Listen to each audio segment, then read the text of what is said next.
Hey everyone, welcome back. This is my review of Akame Ga Kill, episode 11. Damn, this was a great episode of Akame Ga Kill. A great episode, okay? Extremely epic. It had lots of action. All the action in this episode was really great, but it also had a bit more plot development. Or not really plot development, I guess, but we got basically 2 new members of Night Raid introduced, technically. Only one of them was named so far. We don't know anything about the other one. I know that she's Chesla because I've been spoiled that there's a new member named Chesla. That shouldn't be too big of a spoiler to you, though. That doesn't tell you anything about her. But the other one, really badass, his name is Susano.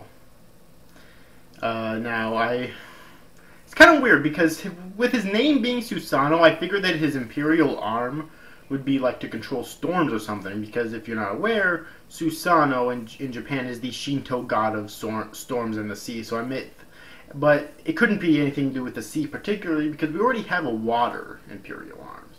Alright, that was what Liver's Imperial arm was. Alright, so I figured maybe it has to do with controlling every aspect of the storms or something, which would be overpowered in and of itself, you know. I thought maybe that's why his name was Susano.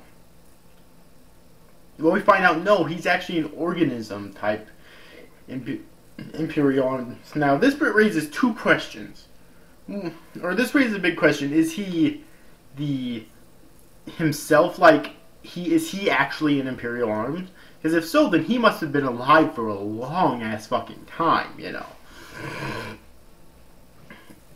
Or was he born like a human like everyone else, and later on he got an organism Imperial arm binded to him or something, and thus he became that Imperial arm, or he can use or all of the abilities of an organism Imperial arm are now his abilities or whatever.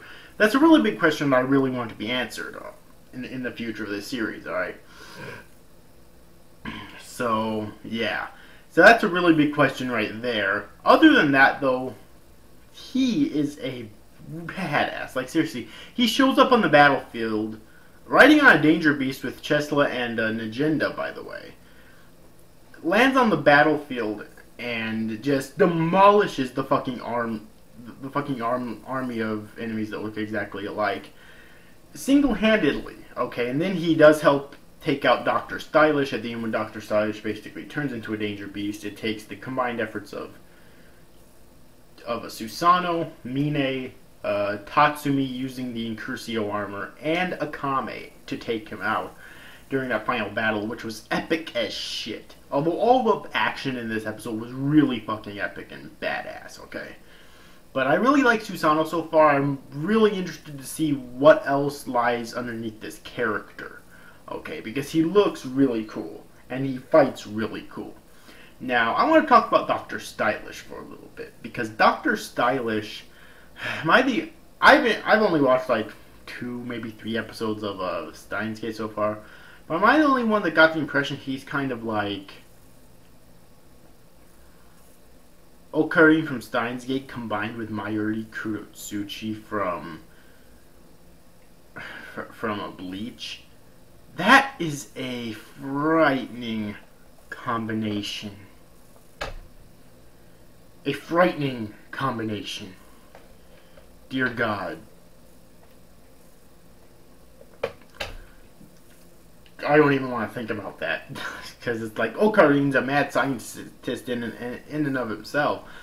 But Mayuri Kurotsuchi's just fucking crazy. In a good way, but mind you. So, yeah, I just got the impression that he's kind of both those 2 characters combined. I wonder if there's some inspiration there. Maybe, maybe not. Who knows. But anyways, that's kind of what first crossed my mind when watching his character. But I have something really to say about the Jaegers. I really hope that other Jaegers are stronger than him, because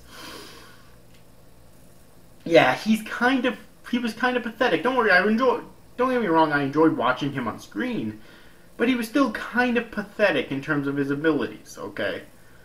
Because he was taken out so fucking easily, and he's supposed to be a member of the Jaegers under Esdeath, so I really hope that that's not the standard power level of the fucking Jaegers, you know? Because if it is, then that's kind of pathetic, if you know what I mean, okay? Again, don't get me wrong, I enjoyed watching him, but still, I expected a lot more from all of the Jaegers. So yeah, I mean, we did get to kind of see Wabe in action, and he used the prototype for the Incursio armor. I forget what it was called, and he was really fucking awesome. Like, he was able to stand up to the Incursio armor with his own suit of armor. So, you know. But anyways, though, what else is there to talk about in this episode? Like I said before, the action, I already talked about the action. It was fucking amazing. The animation was so fucking good. So fucking good. The animation was amazing in this episode. Oh, God. I think that's really all for me to talk about in this episode. I can't wait for next week's episode. Next week's actually, I believe, is going to be the halfway point of the series, because I believe the series is going to be a total of 24 episodes long. It's going to be a 2-core series. So, yes. But anyways, overall, hope you enjoyed this review, guys. See you guys. Thank you for watching. Bye-bye.